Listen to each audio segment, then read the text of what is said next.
This is 20 Minutes.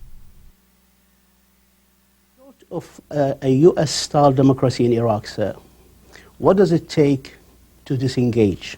Well, first of all, I don't think there'll ever be a U.S.-style democracy in Iraq. I think there'll be an Iraqi democracy, as there should, a representative system that's respectful of its people, at peace with its neighbors, and that'll be a good thing. It'll be a good thing for the Iraqi people, and it'll be a good thing for the region. The entire region will benefit with a successful, prosperous, peaceful Iraq.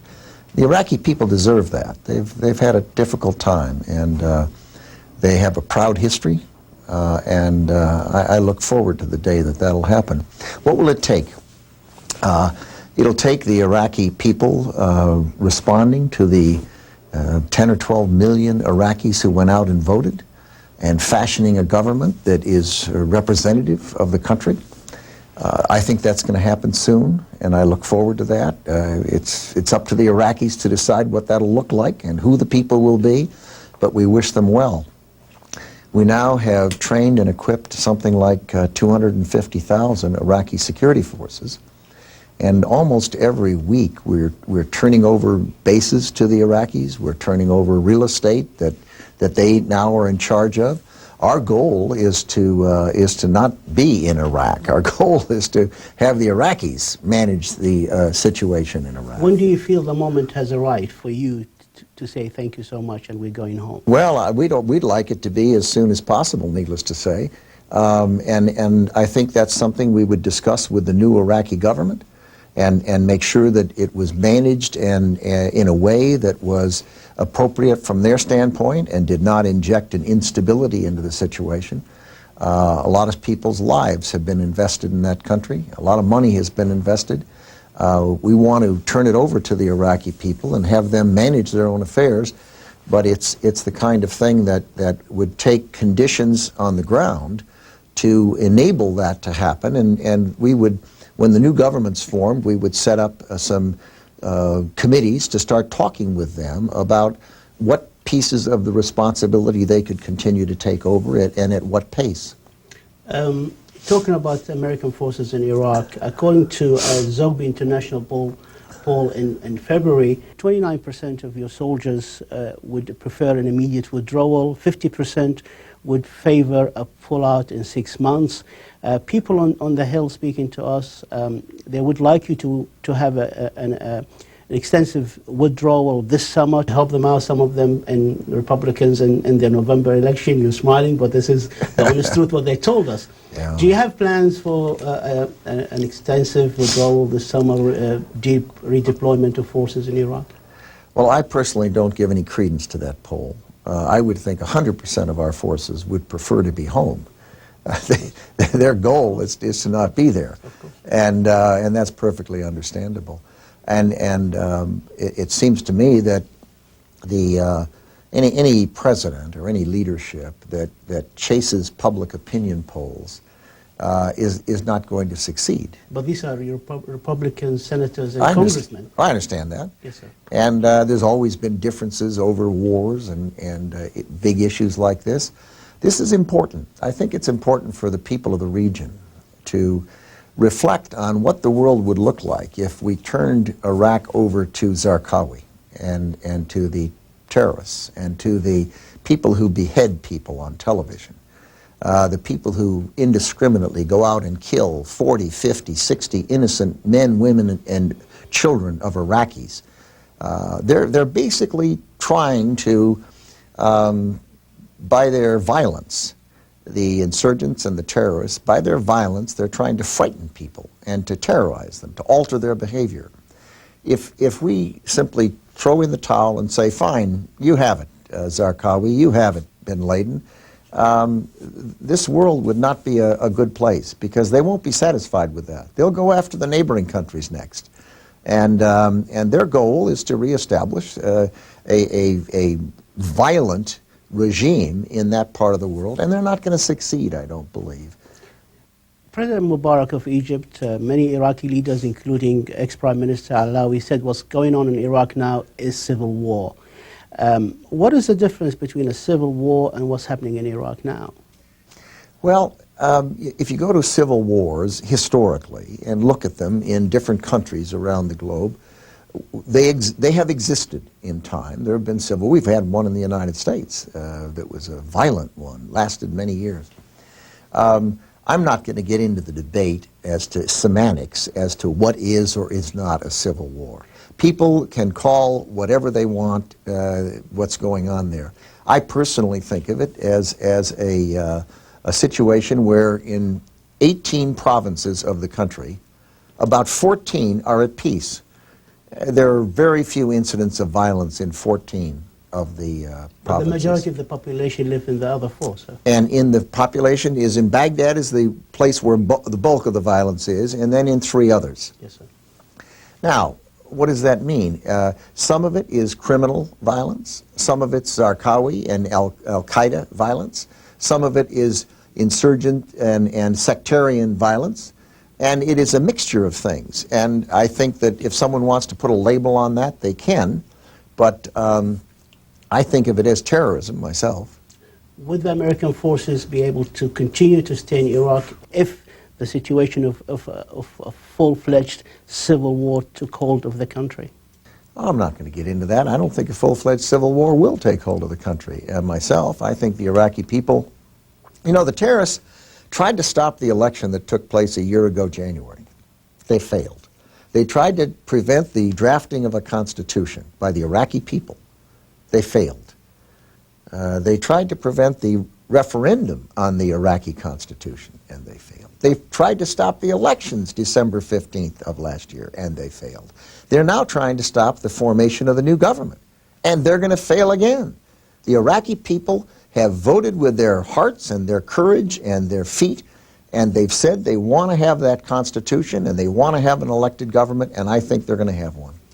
So there's no doubt the sectarian strife is increasing. There are people moving from areas to areas, from Yes. Sunni, Shia, Sunni areas.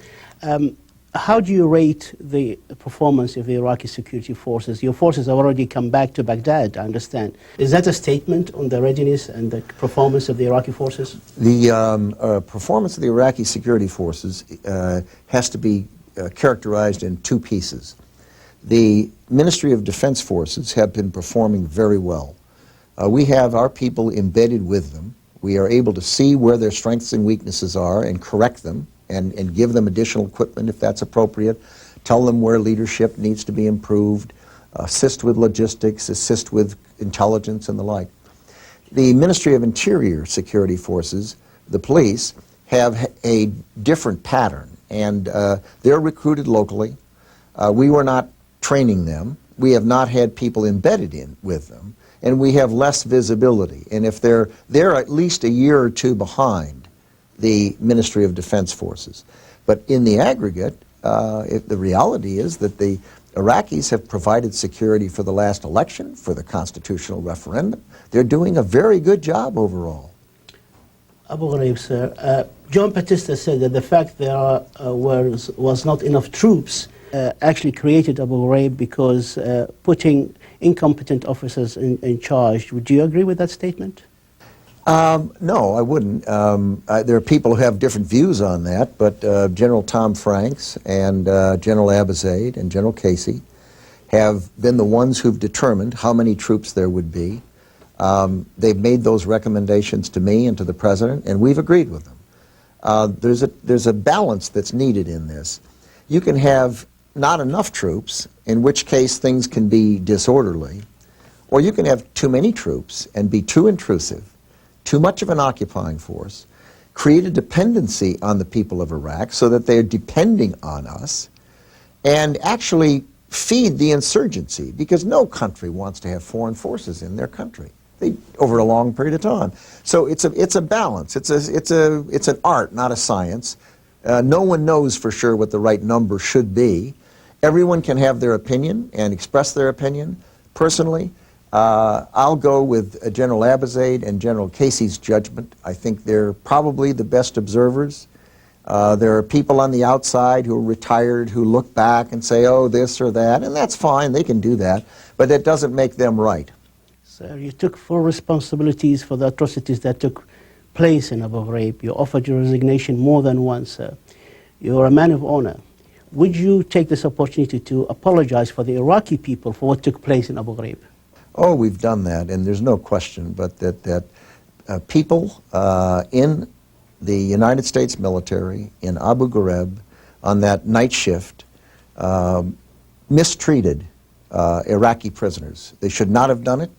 They have been court-martialed. They are being punished. There are some people serving in prison. There's 7 of them, sir. And it's something that it was should not have happened. It did happen, and we regret it deeply.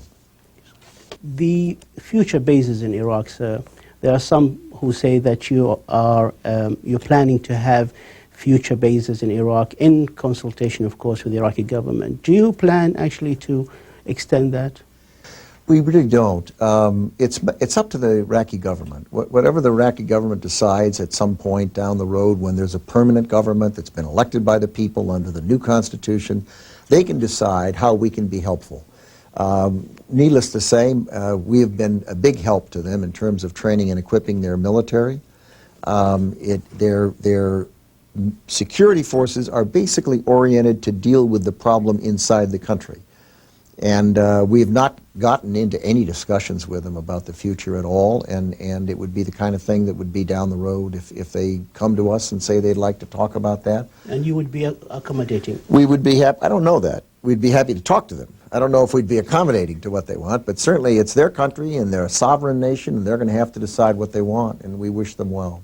So after 3 years of Saddam's fall, according to your figures, you lost 2,343 deaths this month, released more than 16,000 wounded. Iraqi figures they're not so well documented, but people put more than 100,000 killed. Did you expect this when you were planning for the war in Iraq, these sort of numbers? Did you anticipate it? You know, everyone who's tried to estimate what the length of a war would be, what the cost of a war would be, and what the casualty figures would be, have consistently been wrong historically. Were you wrong, sir? I made a conscious point of not predicting. I did not know. I do not know now. I know I don't know. I don't pretend to know. And I think people who think they know and have a high degree of certainty about how long it lasts or what the dollar cost will be or what the cost in human treasure will be, as I say, are almost always wrong, and therefore listening to them is probably not worth one's time. Are you in a position, sir, now to comment on the Iranian enrichment announcement? No. You're not? No. Okay. The President's spoken on it. The Secretary of State has. We're obviously the position of the United States and Western Europe and I believe Russia and China, the major countries in the world, have felt that it is not in the world's interest for them to move forward with a nuclear weapons program.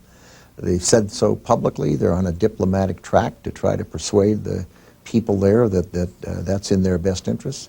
And it's a matter for the President to address, which he has. What do you think of the Iranian President Mahmoud Ahmadinejad?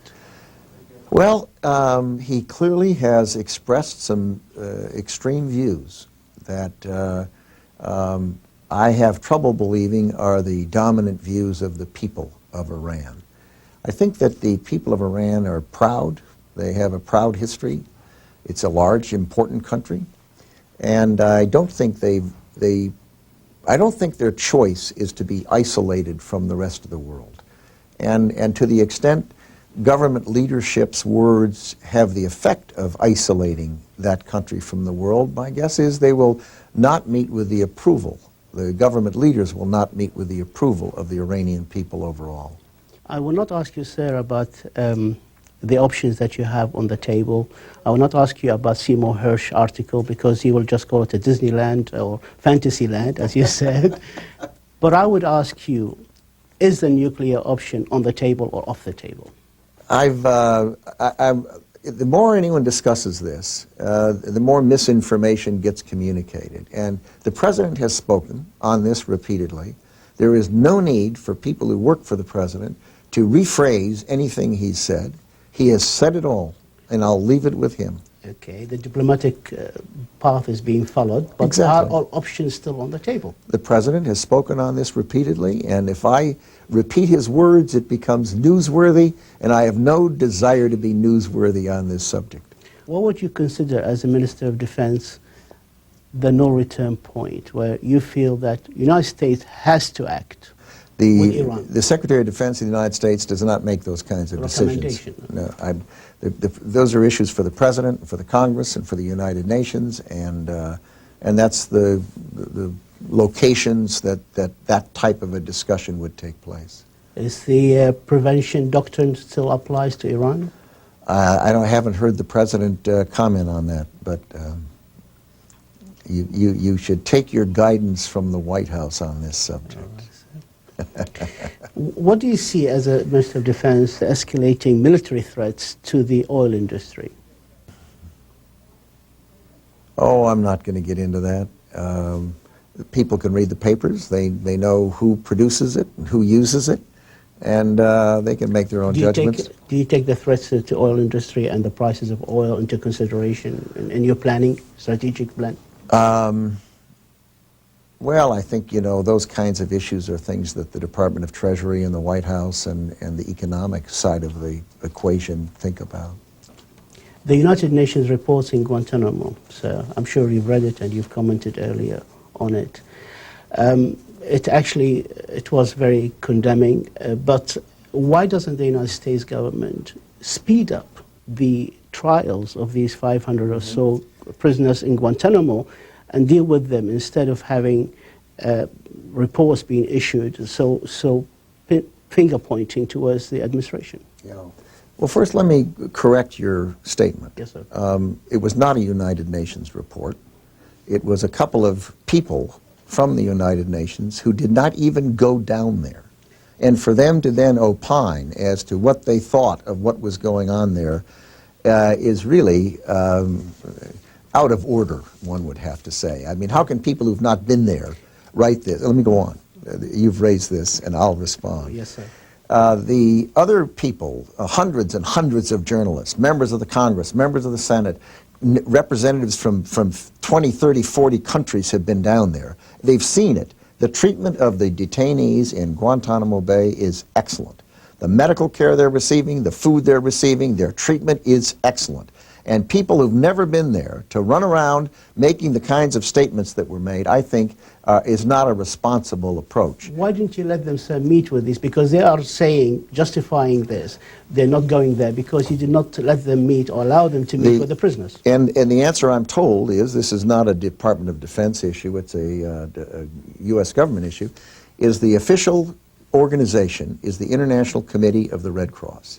They go down there. They've had offices down there. They go down repeatedly. They are the people who have the responsibility for letting the world know what the treatment is like, and they do. And to let any other group go down there, and then you have to open the floodgates and let everyone go down there. We invited them down. They wanted to go down on their basis. We let the International Committee of the Red Cross do that, and they do, in my view, a job that is representative for the world of what the actual situation is. There have been calls from retired generals, so it's something I'm sure you're being faced on a daily basis now, from Paul Eaton, Anthony Zinni, Gregory Newbold, John Batista, for a clear, fresh, so-called, in the Pentagon. Yeah. How does this affect you? I mean, I know it's comfort possibly your enemies, but how it's personally to you, sir? Well, there are, I don't know, what, 3, 4, 5, 6,000 generals, active duty, retired, and there's thousands of them. And there are several who are not on active duty, who not current, who have made comments. And that doesn't surprise me at all. In the middle of a war, that people are going to disagree with this or have different opinions. We have different opinions inside this building all the time. And we expect that. Is there anything, sir, for the last 3 years, you would have liked to put the clock back and do differently? Well, we certainly would have liked to have we would like to have had the 4th Infantry Division be able to come in through Turkey. And it would have had an effect on the Sunni area Saddam Hussein's stronghold earlier in the conflict, and probably would have had a beneficial effect in reducing the size of the insurgency. My last question, sir. I have signals that I have to finish. My last question, sir. You are the third longest serving Secretary of Defense. Is that right? Yes, sir. And with all this being directed against you by some members of the retired generals, do you intend, I know you work at the pleasure of the President, sir, and we are assuming that pleasure of the President continues till the next election. Do you, Mr. Secretary, intend to serve the President until the next elections? I intend to serve the President at his pleasure. And the fact that 2 or 3 or 4 retired people have different views, I respect their views, but obviously if out of thousands and thousands of admirals and generals, if every time 2 or 3 people disagreed, we changed the Secretary of Defense of the United States, it would be like a merry-go-round around here. So by the next election, you'll be the longest serving Secretary of Defense, sir. That remains to be seen. Thank you, sir. We Thank appreciate you. this interview. Thank you, sir. Enjoyed it. And thank you, sir.